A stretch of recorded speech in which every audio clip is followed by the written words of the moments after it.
raciocínios. Primeiro, não haveria o que aconteceu no Palácio do Planalto sem uma omissão imprópria da cúpula da Polícia Militar. General G. Dias, o senhor afirmou que o plano de operação integrada funcionou no 7 de setembro e no 1º de janeiro. O senhor confirma essa informação? Confirma, é protocolo, deputado. Muito obrigado.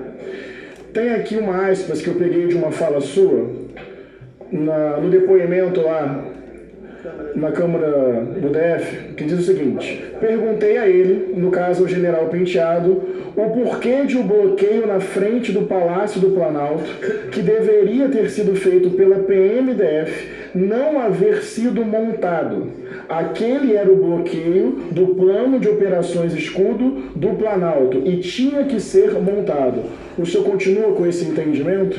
Sim, deputado. Ou seja, dentro do tal plano escudo, até mesmo essa última linha de barreira perto do Palácio do Planalto ainda era responsabilidade e competência da Polícia Militar do Distrito Federal, correto?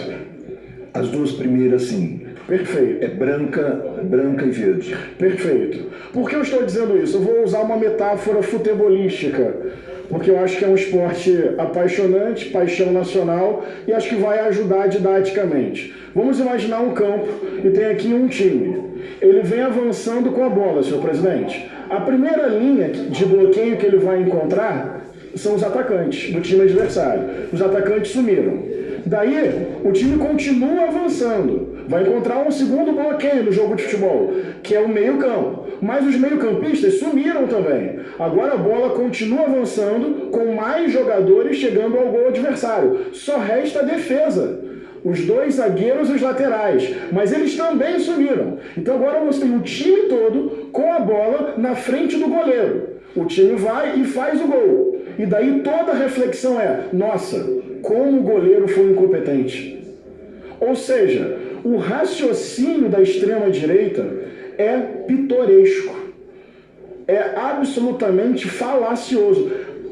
Houve falha dentro da estrutura do GSI? No meu entendimento, sim, isso precisa ser investigado. E não vejo no senhor intencionalidade, não vejo dolo. Tem que investigar essa estrutura. Mas é importante que a sociedade brasileira entenda, e talvez a metáfora futebolística ajude, que chegaram 5.000 pessoas ali no entorno, e até chegar a esse ponto, tem uma omissão imprópria, dolosa, com investigações avançadas e com comandantes presos.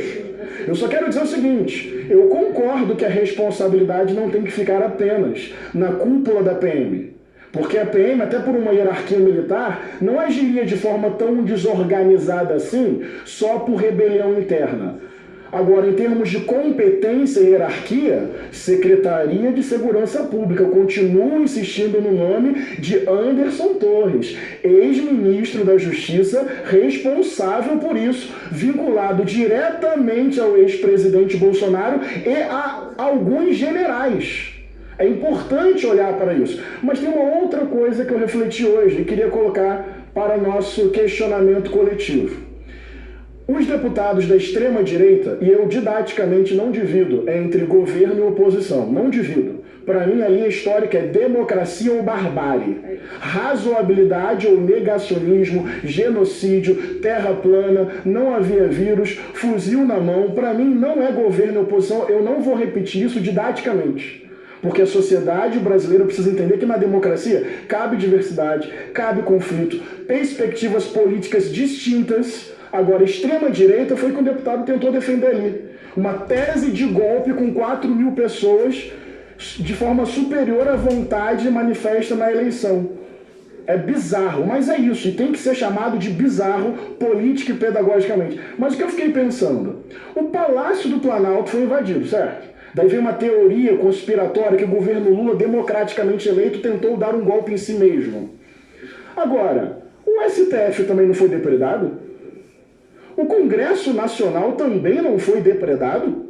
Então por que toda carga de desconfiança e teoria conspiratória está no sistema de defesa do Palácio do Planalto exclusivamente? Entende a minha pergunta? Porque falácia. Eles querem isentar a tentativa de golpe. Porque o Palácio do Planalto houve falha? Eu acho que houve. Mas é bom lembrar que o STF também foi invadido com facilidade, assim como o Congresso Nacional. Vão chamar o Lira? Vão chamar o Lira? Não, porque chegou muita gente. E tendo a concordar com uma hipótese, que se a guarda chegasse ali para agir numa dinâmica mais truculenta, aí teria sangue. Tendo a pensar dessa forma e quero refletir sobre isso. Mas caminhando para o final, queria fazer uma pergunta para o senhor. Quem era o secretário executivo do GSI? No microfone que ajuda depois. General Penteado, correto? O nome vinculado ao general Heleno, governo anterior. Vamos lá.